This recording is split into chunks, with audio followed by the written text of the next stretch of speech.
Good afternoon, children. Good afternoon. Today, I am not giving any explanation. Lesson done, right? Today we are going to conduct an activity. Okay, yesterday already I have given the topic, right?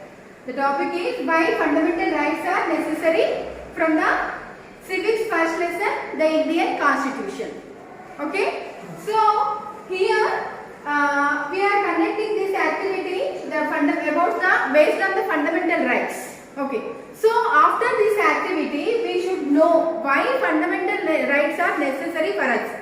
What is the importance of the fundamental rights? Okay, why we need that fundamental rights in our country and how we are enjoying that fundamental rights.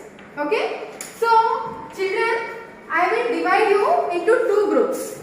Okay, one is against favor, one is in favor.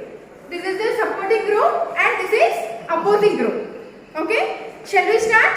Yes, ma'am. Yes, ma'am. Topic once you see all of you, why fundamental rights are necessary. Okay, first supporting group will start. Yes, madam. So, the basic human rights which every human being wants to enjoy are called fundamental rights. So, fundamental rights are required for the development of the citizen as well as for the development of the whole state or the country. And there are 6 fundamental rights. One is right to equality, the next one is right to freedom, and third one is right against exploitation, right to have freedom of religion, and the fifth one is cultural and educational rights, and the last one is right to constitutional remedies. Okay. Next, who will start the debate? Right to equality. Under this right, no citizen can be discriminated on the basis of religion, caste, gender. Earlier, the people are discriminated. They did not allow the public places, hotels, restaurants. But now, under this right, everyone can allow the public places. They can go to the restaurants. So, nobody can discriminate on the basis of religion, caste, gender. I argue against this one because right to equality, even though it is being part of the Indian Constitution, still we have many cases where, many examples where this is being misused. Right to equality says that all are equal before law, but in practical situation it is not possible. We can take the examples of movie stars or maybe political leaders who are in high position. They are misusing this right to equality. So even though they do some crime, they are able to come out quickly, or they are able to take a bail and able to misuse this right. So it is not being properly followed. Okay, supporting group. Here I would like to say that yes, we have issue of misusing the power by many different groups of people, but still according to fundamental rights we have the rights to constitutional remedy. So if any one of us find any misuse of the power or exploitations, we can every time approach the court and file a case and get a judgment. Yes, of course it will take a time, or it also will take one's guts to approach the cases and all, but still if we have our fundamental rights, we can always rectify any kind of misuse. So even we can take the example of this fundamental right, that is right to freedom. So right to freedom is the second most important right mentioned in the Indian Constitution, but this is also not being properly followed. So right to freedom is saying that you can reside anywhere, you can have freedom of speech and expression. This is being misused again. Example, we can take the recent clashes which happened in Bangalore. Okay. So the person has posted some comment about Islam, Prophet Muhammad in Facebook, and then this has led to more clashes throughout Bangalore. Property was also being destroyed there. So we should not misuse this freedom of expression, but that is going on nowadays. We should keep in mind about the religious people also. We should not hurt their sentiments. This is being misused again. Children all should speak. Yes. In opposing group only Samatha is speaking now. What about you all? We are speaking.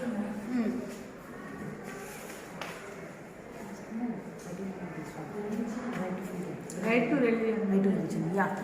India being a vast country, we know that it is a secular part of all the continent, where we find different types of religions, different types of cultures, traditions and all.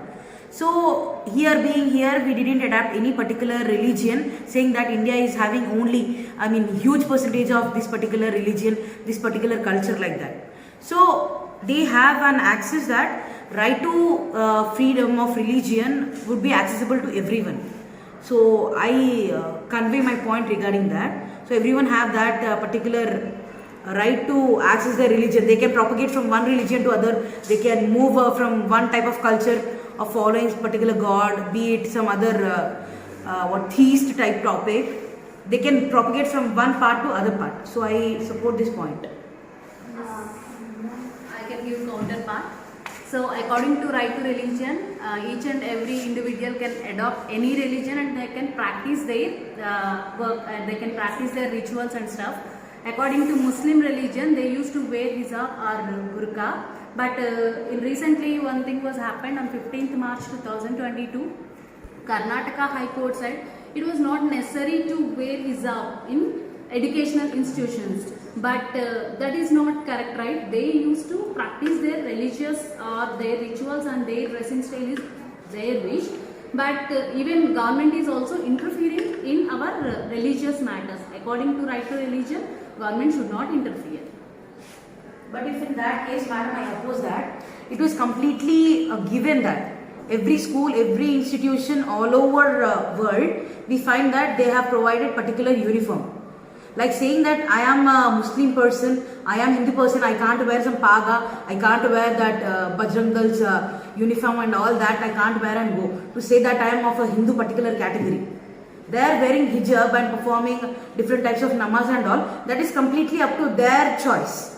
Coming to school in uniform itself says that we are bound to unite among the school.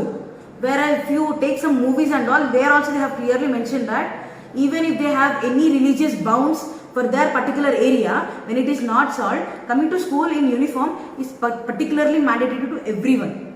So I completely oppose this counterpart. Yes. Yes, ma'am, I agree with you, but equally they have to give a respect to this religion also, you know. So the government should not say, should not interfere any religious matter. But the government is giving about that statement in the court only. They giving decisions. The educational institute should not wear such type of burqas like Muslims or like that. I can't support about this topic. According to their religion, their religion they should respect their religion. So they have to practice that. Government should not interfere in that, right? Yes, uniform is okay, but according to their religion, they should not expose their body. They should not show their face to others. Now just because Muslim women are wearing the hijab, now Hindu people are saying that they will wear the saffron scarves and enter into the college. So it is leading to clashes there. So the right to freedom of religion is there, but not properly followed.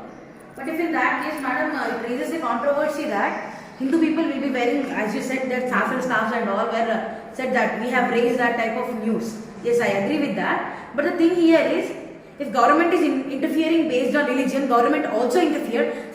There are some points where they interfered that uniform was not meant for only Muslim people. Right from start, there are some Muslim people who don't wear their hijabs and come to school. There are some Muslims who particularly maintain having that Sunnis, we say some Sunni people, they particularly have that maintenance of hijab and all. Why government didn't involve in that type of thing? I'll add one more point to what Samya told. So when there is a restriction for their cultural rights and for their culture, they can go ahead. But when they go for a judiciary and seeking for a help, then justice can take up to the next level and also give a decision on it. So then the government or the judiciary can interfere and take a decision on it. So we will conclude this By this one. by So what we are saying is, even though fundamental rights are there, they are not being properly followed. So what is the use we are saying? Like right to freedom of religion. So yes, ma'am. the government can interfere whenever there is a requirement.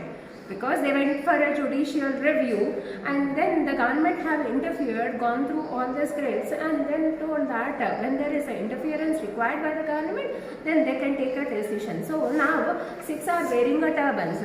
Now everyone should wear a helmet while driving, but with the turban and helmet they can't drive. So the government has intervened and stated that if they are wearing a turban, then they can go ahead. The permission is granted over there that they can go ahead with a turban, no need of helmet for those people who follow their religion. Not only religion, we have even right against exploitation, which prevents forced labor, human trafficking and child labor. No child below 14 years should work anywhere. But now also we see that they are working. So what is the use of this right when it is there but still not being followed? Child abuse is there, child labor is there, people are being sold. Okay, what is the use when this right is there? It should protect it. Whether the government know also they are not taking proper actions also. They have with proof also they are not taken any action about it. See, in a previously we have seen a case wherein in old city of Hyderabad there are many people who are there, many children who are working in the bangle factories and other factories, which have led to the police have surrendered all the children, and they have went to the they have sent them to their residential areas or to their towns and villages by the support of the government. So we have taken up that initiative of if there is a child labor and if it comes to the notice of the police, then they are taking a decision and they are making them move away. And even you already know that Chandrasekhar Rao, that is the Chief Minister of Telangana, one girl was exploited and he has adopted that girl, and recently she got married 2 years back. So this is what the government is doing. Yes, let me add one more point for this. The rest of the matter we can see most of the children still they are working, though below they are 14 years, ma'am. And so here the same process, child labor has been going on. So strict actions has been not taken still. Okay, children. So here we can use the constitutional remedies. That we can approach the court through the constitutional remedies for the justice. But the courts, we know how much time it takes in Exactly, because It takes months also. We will not blame government or judiciary, no ma'am. As we itself consider that India is still developing country, we just can't blame only government and people who are sitting in particular honorary positions. judiciary is taking longer time and it is leading to delayed justice. So we have to wait for many years.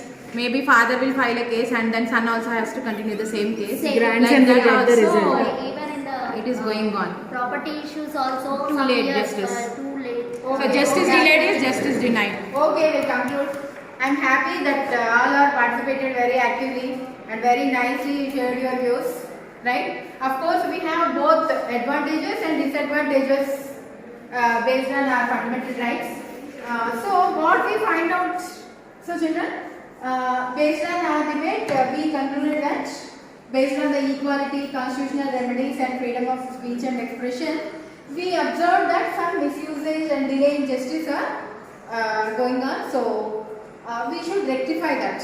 Okay, based on our constitution provides all the fundamental rights nicely, but we are not, means so many people are not using in a proper way. So that we have to rectify it.